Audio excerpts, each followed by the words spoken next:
শান্তিপুরের প্রাচীন ঐতিহ্যবাহী মন্দিরগুলির মধ্যে অন্যতম হল মতিগঞ্জ সংলগ্ন বেজপাড়ার জলেশ্বর শিব মন্দির।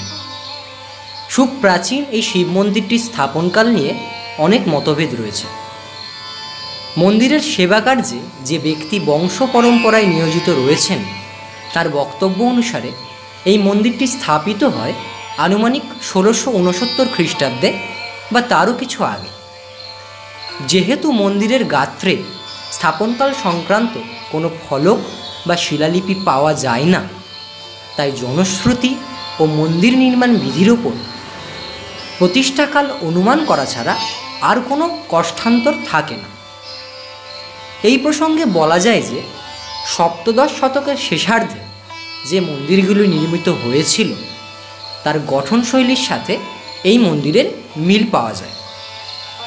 বর্ধমানের রাজকন্যা রাঘবানী ছিলেন রাজা কৃষ্ণচন্দ্রের মাতা। তার কুমারী অবস্থায় তিনি এই মন্দিরটি স্থাপনা করেছিলেন। যদিও এই জনশ্রুতি এই মর্মে সমর্থন করা যায় যে ইতিহাস প্রমাণ দেয় বর্ধমান রাজপরিবার শৈব ধর্মাবলম্বী ছিলেন।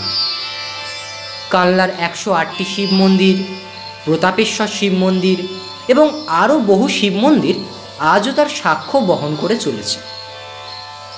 এই মন্দিরটি 108টি শিব মন্দিরের মতোই একই আদলে তৈরি, কিন্তু উচ্চতায় সামান্য বেশি। শোনা যায় মন্দিরটির প্রতিষ্ঠার সময় মন্দিরের নাম ছিল রাঘবেশ্বর শিব মন্দির, কিন্তু কালক্রমে রাঘবানীর বিবাহ হয় ও তিনি পুত্র সন্তান জন্ম দেন। তার নবজাতকের নাম রাখেন রুদ্রকান্ত। সন্তান ভূমিষ্ঠ হওয়ার পর রাঘবানী তার পুত্রের নামানুসারে মন্দিরের নামকরণ করেন রুদ্রেশ্বর শিব মন্দির। এই রুদ্রেশ্বর শিব মন্দির কিভাবে জলেশ্বর মন্দিরে রূপান্তর হলো সেই প্রসঙ্গে একটি কিংবদন্তি প্রচলিত আছে। আনুমানিক 200 বা তার কিছু পূর্বে দেখা গিয়েছিল প্রচণ্ড অনাবৃষ্টি এবং খরা। সেই সময় শান্তিপুরের সুসন্তান ভারতবর্ষের অন্যতম সাধক শ্রী শ্রী অদ্বৈতাচার্যের দশম পুরুষ শ্রী শ্রী বিজয়কৃষ্ণ গোস্বামী বিধান দিয়েছিলেন এই রুদ্রেশ্বরের মস্তকে ঘরা ঘরা জল ঢাললেই রুদ্রেশ্বর তুষ্ট হবেন এবং তখনই তিনি এই নিদারুণ খরা হরণ করবেন এবং পৃথিবীতে নামিয়ে আনবেন অপার শান্তির বাড়িধারা। পরবর্তীতে শান্তিপুরের আপামোর ভক্তবৃন্দ এই মহাপুরুষের বিধান শিরোধার্য করে জনপদের মধ্যে দিয়ে বাহিত ভাগীরথী নদী থেকে জল এনে মহাদেবের মাথায় ঢালেন এবং তারপর গ্রীষ্মের বিভীষিকা নিরোচিত করে নামে বৃষ্টিধারা। স্বস্তি পায় মানুষ, সকলে সমস্বরে বলে ওঠে জয় রুদ্রেশ্বরের জয়, জয় রুদ্রেশ্বরের জয়, জয় রুদ্রেশ্বরের জয়। তখন বিজয়কৃষ্ণ গোস্বামী শিব মন্দিরের নাম রাখেন জলেশ্বর শিব মন্দির। তখন থেকেই এই মন্দির সকলের কাছে জলেশ্বর শিব মন্দির নামে পরিচিত। আসুন আমরা এই মন্দিরের ইতিহাস জেনে নিই বর্তমান পুরোহিতের কাছ থেকে। এই মন্দির আনুমানিক স্থাপন হয়েছিল 1669 খ্রিস্টাব্দে। রাঘব রায় প্রতিষ্ঠাতা করেছিলেন, যার জন্য এই নাম দিয়েছিলেন রাঘবেশ্বর মন্দির। তার কিছুদিন পর কৃষ্ণচন্দ্র মহারাজা যখন জন্মগ্রহণ করলেন তখন ওনার নাম পরিবর্তন করে গেলেন রুদ্রেশ্বর মন্দির।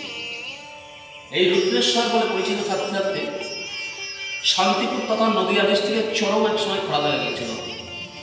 সাধক বিজয় কৃষ্ণ গোস্বামী প্রচুর পরিমাণে এনার মাথায় জল ঢেলেছিলেন। তারপরেই শুরু হয় অনাবৃষ্টি। তারপরে এনার নাম দিলেন জলেশ্বর মন্দির। আর জলেশ্বর মন্দির বলেই আজ শিব পূজার বিধি অনুসারে মহাদেবের গৌরীপথের সূচিমুখ স্থাপন করা হয় উত্তর দিকে এবং একই সঙ্গে একটি শিবলিঙ্গ পূজা করতে হয়। এখানেও ঠিক সেই নিয়ম মেনেই পূজা করা হয়।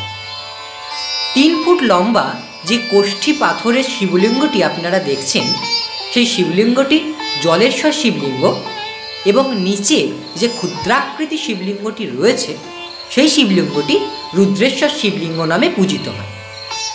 এতক্ষণ আমরা জলেশ্বর শিব মন্দির কীভাবে নামকরণ হয়েছিল সেই সংক্রান্ত কিংবদন্তি জেনে নিলাম। এখন আমরা জেনে নেব মন্দিরের গঠনশৈলী সম্পর্কে। সুপ্রাচীন চারচালা বিশিষ্ট মন্দিরটি স্টক ও চুন সুরকি দ্বারা নির্মিত। মন্দিরটি উচ্চতায় প্রায় 65 ফুট।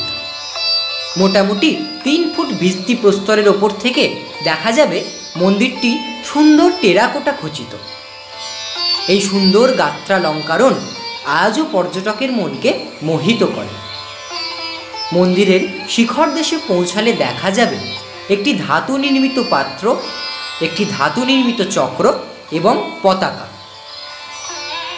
মন্দিরের সামনে একটি নাট মন্দির অবস্থিত। এই নাট মন্দিরের মধ্যে নৃত্য, গীত, সংকীর্তন প্রভৃতি চলে। এছাড়া জলেশ্বর শিব মন্দিরে যে সমস্ত অনুষ্ঠানগুলি হয় সেই সময় ভক্তেরা এই নাট মন্দিরে বিশ্রাম নেয়। চড়কের সময় গাজন সন্ন্যাসীরা এখানে বিশ্রাম গ্রহণ করে। সুন্দর করিবরগাছ ছাদ বেষ্টিত এই নাট মন্দিরটিতে অনেকেই এসে বিশ্রাম গ্রহণ করেন এবং শান্তি ও স্বস্তি লাভ করেন। নাট মন্দিরের সামনে রয়েছে একটি ছোট আকারের মাঠ। এটি চড়কের মাঠ নামে পরিচিত। অতীতে এই মাঠে চড়ক উৎসব হতো। বর্তমানে এই চড়ক উৎসব বন্ধ হয়ে গেলেও মানুষের ভক্তি ও শ্রদ্ধার কোনো ঘাটতি ঘটেনি।